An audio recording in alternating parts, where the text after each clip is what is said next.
Hi, my name is Jeremy Feasel. I'm a senior game designer on World of Warcraft. And I'm Frank Kowalkow, technical director on World of Warcraft. My name is Kevin Martens. I am a lead designer on World of Warcraft. And I'm Frank Kowalkow, again, technical director on World of Warcraft.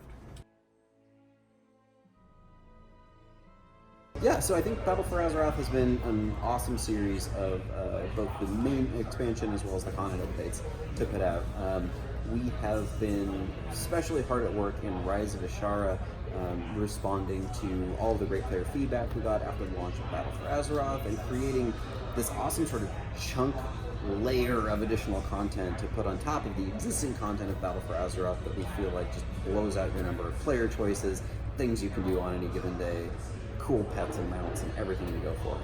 It's a really cool addition, and I think that the whole package together in Rise of Ashara is just going to feel awesome for players. So we want to have a spectacular in-game event. This is going to feature a very special raid that will bring back some bosses from previous expansion packs, like Kalefoss, to get another shot to take you out. Just for logging in for the 15th anniversary celebration, you'll get a celebration package, and it will include the little Nefarian pet. And then if you manage to make it through the raid, you will get the awesome World Breaker mount, which is basically a Drake version of Deathwing. So is this a new raid, or is it just something like Onyxia's Sword for the 5th anniversary thing? It is it's sort of a glimpse at greatest hits of some of the fights of some of these expansions. So you're going to be fighting end-game raid boss back to back to back with other end-game raid bosses, awesome. like as you move through time, essentially. Okay. Yeah, it's going to be cool. Also in really different locations? Yep. I wouldn't say there's no chance. Okay. Maybe with an allied race unlock quest line? It's just not something we want to talk about today. Okay, fine. I think that that's something that, if you look across the breadth of the mounts that are coming in Rise of Ashara, there's something 30 mounts that are coming out, with probably one of our widest variety of not only what they are, but also new and unique animation rigs. Like the crab mount that walks sideways is definitely something that never existed in World of Warcraft before. The flying hunter-killer warship that is the big defending boss in Mechagon City. A brand new spider tank. I've run a spider tank mount as a gnome ever since the first time I ran Gnomergon. So one of the things that I think we were really focused on was making sure that we gave players not only a bunch of new things to collect, but they felt like they were new and unique things that hit up this fantasy of these two very dramatically different zones than anything we've seen so far in BFA.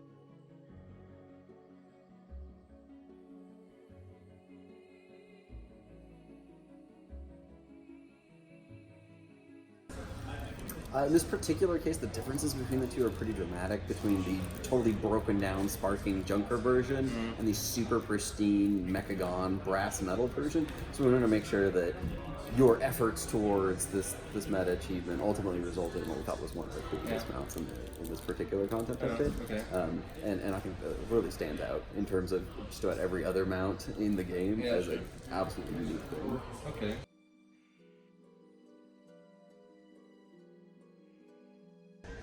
So one of our major design philosophies behind this change was solving very particularly the issue with water striders.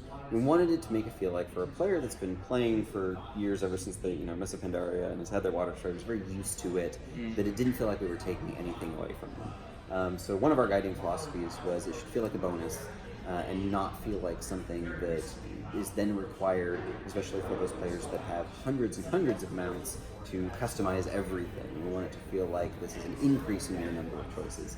That said, we feel like it's an awesome system right now. We're very just scratching the surface in terms of what could potentially be mount equipment, and we're really looking forward to seeing what people's feedback is as they start playing with it. But do you think that a lot of people are carrying a lot of different mount equipment pieces in their bags and just switch it whenever they need it? Because I think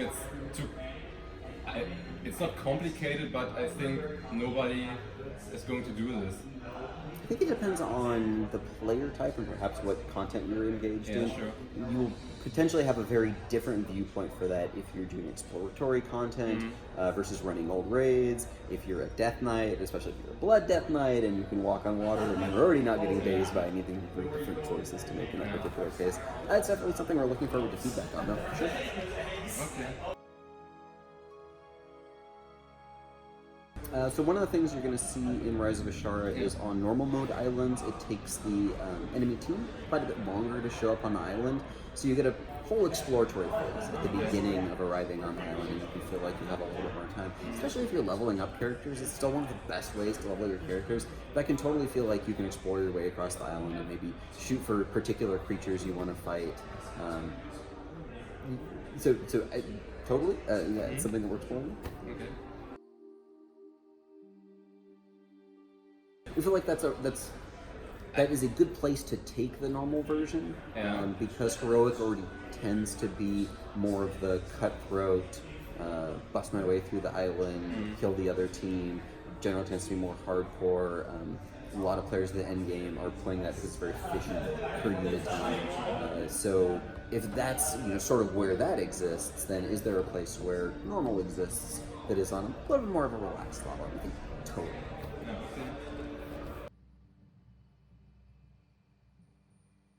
Something we've been discussing pretty heavily. The discussion started out with talking about how heroic warfronts differ from a heroic raid boss fight. Heroic warfronts in general can take 20 plus minutes. Raid boss fights you can lose. So one of our first discussions was, hey, it's going to feel really terrible to play this warfront for like 20 minutes and then lose. So one of our initial philosophies was that it should feel like there are different ebbs and flows to combat as the warfront goes on, sort of like playing an RTS mission. One of the first things that you do in any StarCraft or Warcraft mission is you build up your base while you're constantly getting harried by your opponent, right? That's what your heroic warfront is going to feel like. As you're building up your base, you're getting your initial forces, they will be sending wave after wave of troops to try to catch you off guard. So that's probably going to be one of the most critical moments during a warfront in terms of how you're responding to what's there and how you're sending your forces out. What are you spending your wood and your iron on? The enemy commander will even take the field periodically, and when that happens, you're really going to have to go and defend that location. And then as you start to build up your forces, you'll see that tide changes, and you start to be able to push out of your base. Sort of similar to getting all of your big Tier 3 units in a Warcraft 3 mission. You cast Bloodlust on your guys, and you can make your way across the battlefield and take the assault to the other side. And in that way, it should feel pretty dramatically different than any heroic raid fight. It's something that comes up periodically whenever we're talking about updates to the Darkmoon Fair. Like we recently added the roller coaster. That was something where we were talking about with our art teams about, hey, what would feel like a really creepy, cool addition. Super fun to think about. We don't have anything else to announce particularly today, but advancements to the Darkmoon Fair. There's still plenty of tents with that aren't open yet.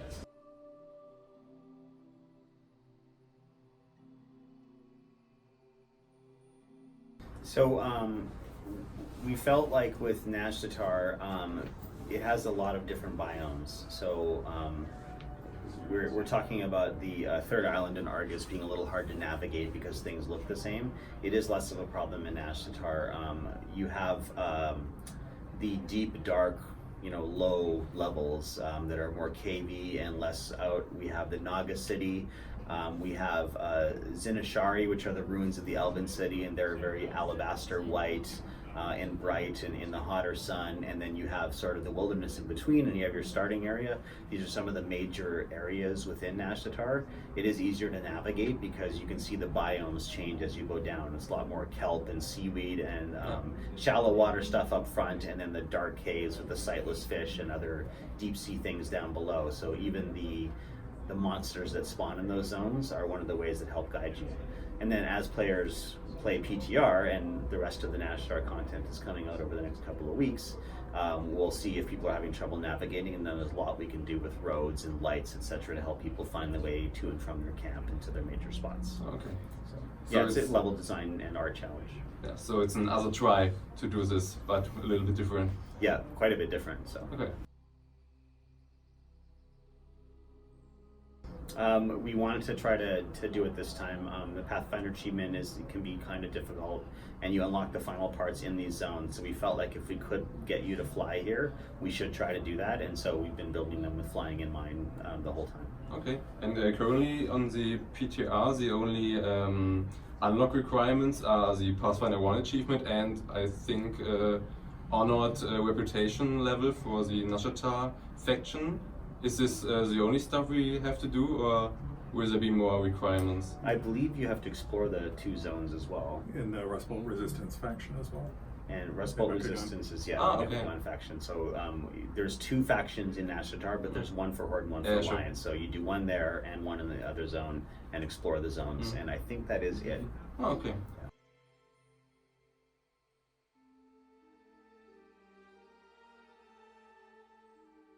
Right. Yeah. We need to see how it plays out on PTR, how fast people get through those new unlock requirements to see if they have a good sense of the zone. Ah, okay. We definitely like exploring the zone first and becoming very familiar with it on foot before flying around it.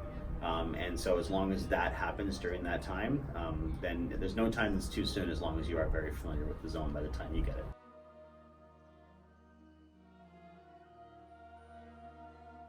It's not a required system, so if people don't like it, they don't have to do it. You don't have to do it to finish the story. There's introduction quests for them, but that's as far as you have to take it.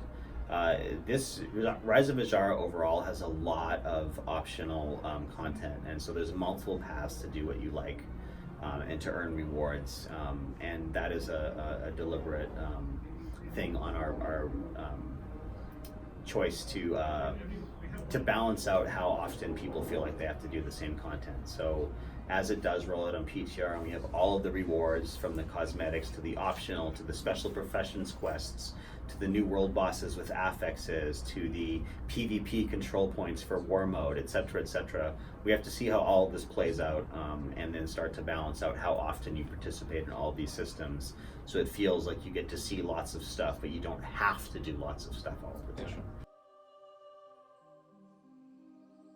Yeah, do you want to talk about this? No? Okay. Okay, sounds good. I can. The professions quests that we have here, they're more repeatable. You have an introduction quest. I'll give you a couple of examples.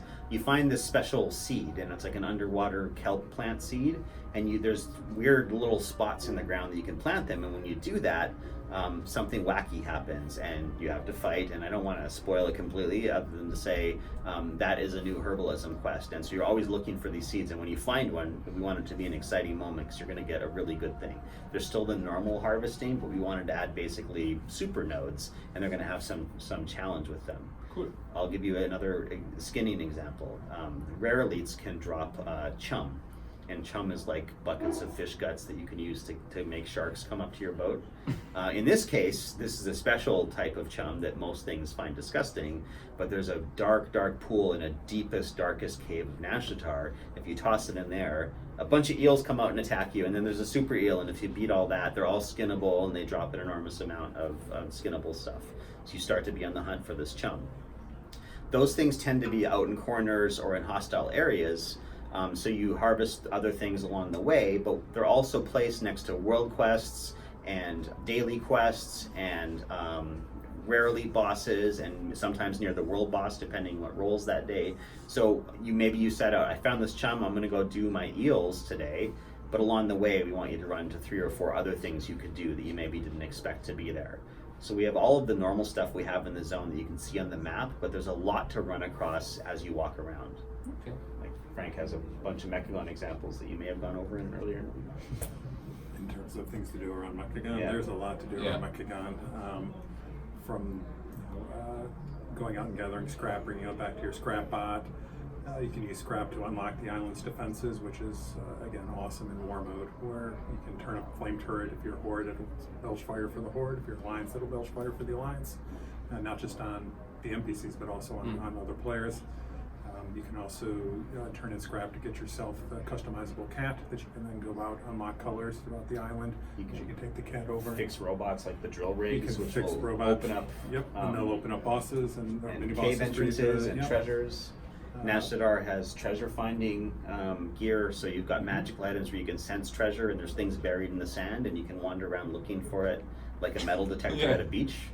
So we try to make all of this stuff very appropriate to the fantasy of its zone. So, you know, all zones have treasures these days. Okay, what's an underwater treasure going to be like? Is it just going to be normal chests sitting in shells? Well, let's do something more interesting with it. Yeah.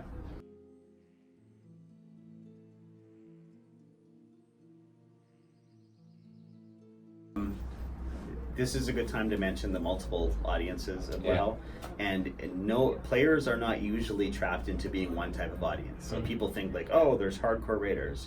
Hardcore raiders usually have multiple lives within WoW. Some of them love collecting stuff as well. So they may do their raids, they may raid multiple nights a week, but they still like collecting things. For some players, there's no amount of mounts that we could add that they wouldn't collect. There are people out there who try to get every single mount that they can with their character, maybe even to the point of alting so they can get ones that they couldn't for one reason or another because their character can't get them. So, you know, you may not want all the mounts that we give, but there are people that do. That example applies to pretty much the whole game. Like, of all of the rewards out there, isn't there too much of this or that? Well, depending on who you are and what you're interested in at that time. Like this period where people have played a lot of the story, you know, if they finish the A2 storyline, the main storyline, and they're doing the other stuff, this is often a time where players will go and start to collect some stuff from earlier pieces of content that they didn't manage to get around with, in no small part because they're very powerful and it's easier to go and do those things and won't take as long. So that's a big audience of people. Yeah. Many people are not interested in that though, and they want only new stuff. So that is the constant balance. I think on that note of like equating challenge to reward, you know, we're doing some things with like the legendary essence, like the highest end essence will give you a cosmetic reward that you're only going to get for doing something like killing a mythic Ajara is the only way to get some of those things. So there are other rewards that are cosmetic in nature that we're introducing. We did some of that back in Legion as well with artifact appearances and things like that. So we do look at other avenues for recognizing player achievement besides just the mount through cosmetic. What I like about essences is everybody gets to try the new powers, but some people get better versions of them if they spend more time or are more skilled. That's cool. And one other thing about rewards, it's often helpful to have primary rewards have multiple ways to get them. Like, I just want my eye level to go up early on in an expansion. Having multiple ways to do that is usually good. There was certainly a time in the game where raids were the main way to get more powerful equipment, and not everyone was raiders. Even in the modern area where LFR makes raiding available to everybody, not everyone enjoys it. So we would like that primary thing of, I'd like my gear to get better to be available to all players regardless of their playstyle. And that's why you can get gear from multiple locations. A lot of people are very PvE or collector-like, which means they're usually out in the outside world. You can get some base level of gear from just doing world quests and main game quests.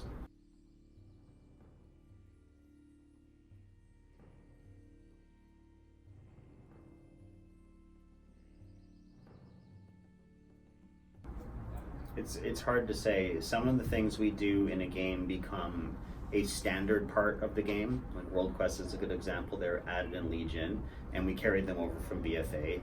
Now we're trying to do new things with them, like incursions, where they're big focused and war campaign bonus areas, and we're doing other new things with them in these two zones as well. And other things like the legendaries and artifacts themselves felt like they were a defining part of Legion, but having them always be there, that would lock up your item slot forever, basically. So what do we like about them, and can we put them somewhere else so that your weapons can be more varied again? That's like sort of the push and pull, and there's pros and cons with that. Okay. That's constantly a dilemma. So we're always trying to figure out what should be part of the normal game experience. It was introduced new now, but now it's just part of playing WoW, and what should be special for this time, and let's move on to something else that's new and special and different. Okay. Yeah, it's hard. It's a difficult balance. Okay.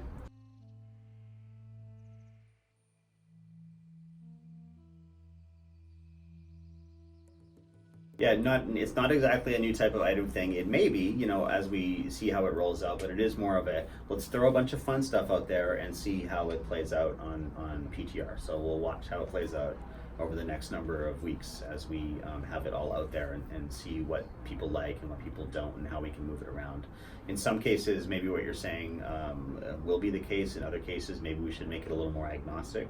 I think that's where the mount equipment change came from, where there's so many, because we're on islands and there's lots of inlets and fjords, there's a lot of water striders out there. Yes.